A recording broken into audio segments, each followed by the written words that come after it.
Thrusters ahead, Mr. Sulu.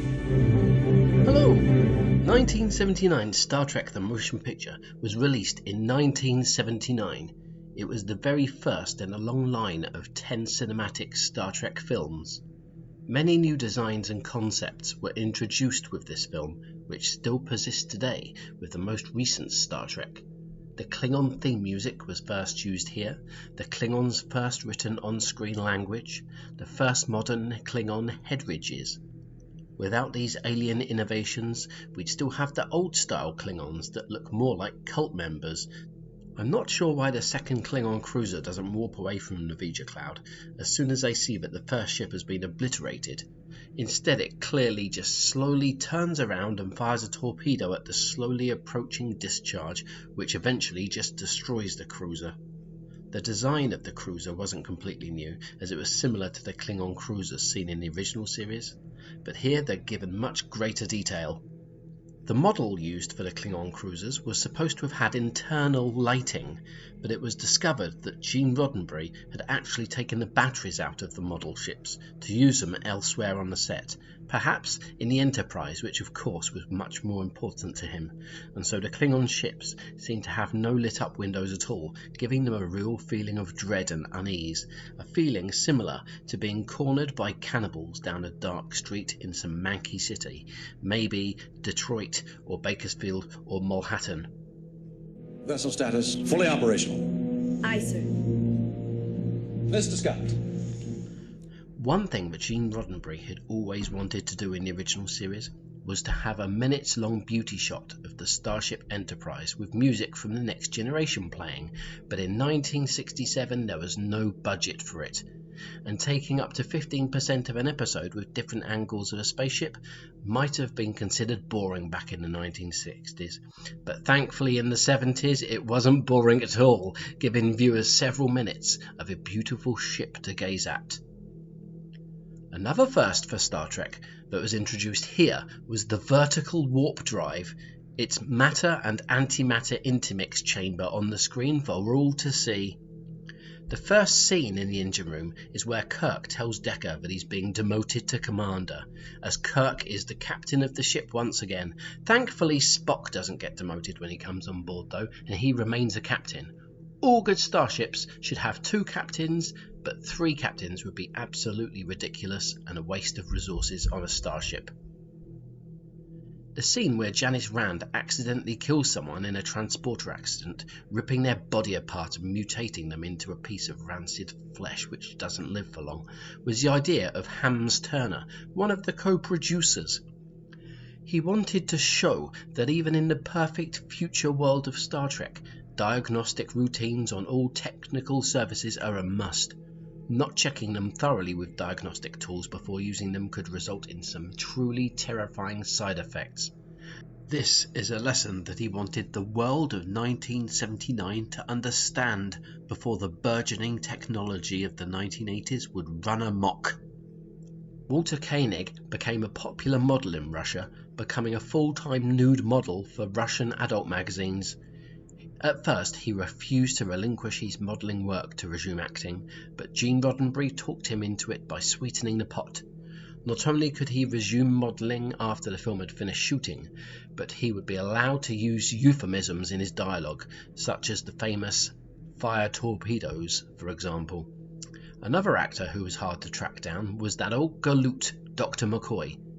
Gene Roddenberry finally tracked him down to the Amazon, where he was demonstrating against the deforestation of Brazil's lovely green acres.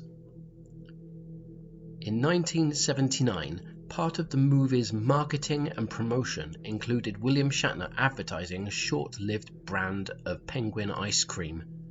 This brand would only last 2.5 years on the market, in part because of their cross-promotion with Star Trek costing up to $400,000. It seemed good on paper.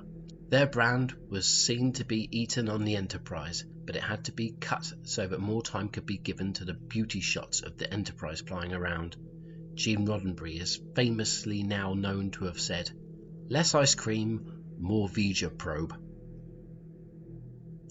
One of the original ideas for the movie was to have a time-travelling Romulan mining vessel led by someone improbably named as Nero.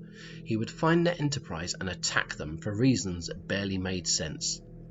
This idea thankfully got thrown to the side, and a much more cerebral idea, incorporating alien intelligence and technology over the mindless and senseless violence and lack of a plot. Thankfully, Gene Roddenberry preferred nice images of the incredible Starship Enterprise over fast-moving, swooping shots and endless explosions. Did you ever wonder how the area surrounding the Vega probe towards the end of the film was made out of hexagonal shapes? This was achieved by the production team manufacturing hexagonal shapes out of wood and then coating them in space-looking, glossy fiberglass finish. To look at the film, they seemed quite boring on the face of it, but who knew that they had such an interesting past? Beam me down, Scotty, and hold on my coordinates until I notify you. Uhura actress Nicole Nichols appears in this movie with a bang-on trend 1979 hairstyle, which nowadays might look slightly out of date. This is because she had her hair styled by trendy stylists at the time in 1979, reflecting what was popular at the time, and yet sitting here in 2024, it looks quite out of fashion and also partially amusing. Now you listen to me, Alicia. Just look to the sky every morning. Luckily, she had it fixed for Star Trek Part 2, The Return of Khan, in 1982, a new hairstyle which would match James Horner's exciting soundtrack. Speaking of Uhura, did you notice that both Dr. McCoy and Captain Kirk lovingly call her Dusty during the film? That's because it was common knowledge that the actress was a big fan of singer Dusty Springfield, and so it was decided that the character should have a nickname of Dusty. This continued into Star Trek 2 and 3, and the last time she was actually called Dusty is in Star Trek 3, when she's holding down Scotty and he's screaming at her face. He calls her Dusty for the last recorded time. Real actor Nimoy would go on to say that Star Trek the Motion Picture is 1,000,000 times better than stupid Star Wars.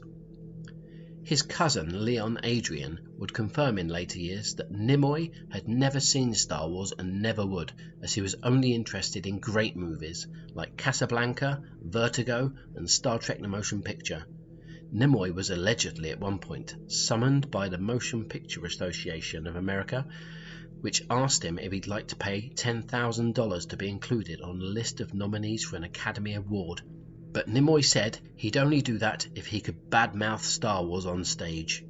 The Motion Picture Association had to deny Nimoy the opportunity, and that's the only reason why Leonard Nimoy did not walk away with an Oscar for Best Actor in the 1980 Academy Awards. It was the production and excitement behind the excitement of the production of Star Trek the Motion Picture which gave them the idea to create a Star Trek theme park, Star Trek Worldland. The park would go on to open simultaneously in 2 locations, despite being just one park. It lasted over 20 years until interest waned in Star Trek with the later years of Star Trek Voyager. Maybe if they had a special ride focused on Seven of Nine's boobs, it would have endured. That's probably the kind of ride that Rick Berman would have wanted. When Star Trek the Motion Picture released, there was a lot of renewed interest in the brand, so a Star Trek racing car hit the circuits, looking very much like the fastest car in the entire galaxy. Unfortunately though, it was manufactured mostly for its futuristic looks rather than its functionality, and it could only go up to 60 miles an hour, meaning it lost every single race in dead last position, much like Discovery would in the ratings chart just 40 years later. One of the reasons that the film has such a large budget and some of the orbiting visual shots look so flippin' realistic is because they were genuinely filmed in space. A high-velocity jet was customised to carry the small shuttle pod into the Earth's orbit, alongside part of the movie's space dock. Only part of it was needed for the shot, so they only built what was needed, but even so, it took real scientists and NASA experts several weeks to build the pieces and to get them into orbit. Once up there, the pretend shuttle pod was filmed undocking from the space dock and moving over to the left. That's why part of this sequence looks so damn realistic. Once the scene was filmed, however, getting the footage back to Paramount Studio presented its own problems. Nowadays, we'd expect the moving images to be sent digitally, but in 1978, a technician had to actually extract the tape from the camera equipment and put it into a space-sealed storage unit device that could withstand a drastic impact and then accurately point it back to Earth and essentially shoot it back, accurately hitting the correct area. If the tape were to land in the ocean, it could take weeks to extract, or even worse, it could land in somewhere where Russian agents who could possibly use it to commit all kinds of possible mayhem could get it. Luckily, it landed in the planned landing zone. Special technicians carefully extracted the space-juice tape and rushed it back to Paramount Studios in a special gravity-free truck, free of air and particles that could corrupt its clear visuals. The interesting thing is that even though they had done the unthinkable, actually filmed part of a Star Trek film in space, the end product still somehow looks like it was filmed with models in a studio. Thanks for checking out my very interesting facts about Star Trek the Motion Picture. It really is a motion picture. Hopefully I'll be back soon with some facts about Star Trek Next Generation Season 2. Don't forget to subscribe unless you don't want to, or unless you already have. So I'll see you next time. Take care, all the best, and exactly what I just said. Bye!